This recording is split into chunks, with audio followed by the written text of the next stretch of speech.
2005 میں جب حسن عابد صاحب کراچی سے لکھنؤ گئے تو لکھنؤ میں ایک ٹی وی چینل پر انٹرویو دیتے ہوئے انہوں نے اپنی ایک نظم پڑھی جس کا عنوان ہے دوستی کا پھول.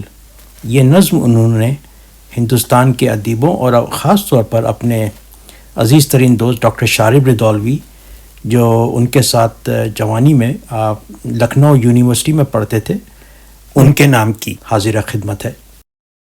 ہمارے ہاتھ میں ایک پھول ہے گلاب کا پھول، ہم اہل دل اسے چاہت کا پھول کہتے ہیں.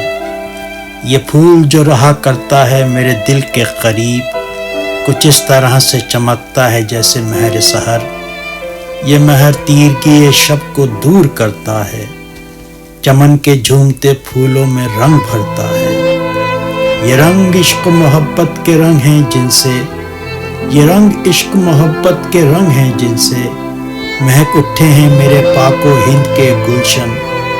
ہم اپنے ہاتھ کا یہ پھول نظر کرتے ہیں تمام ہند کے یاروں کو، ماہ پاروں کو جو دھڑکنوں کی طرح میرے دل میں بستے ہیں، جو خوشبوؤں کی طرح میرے گھر میں رہتے ہیں.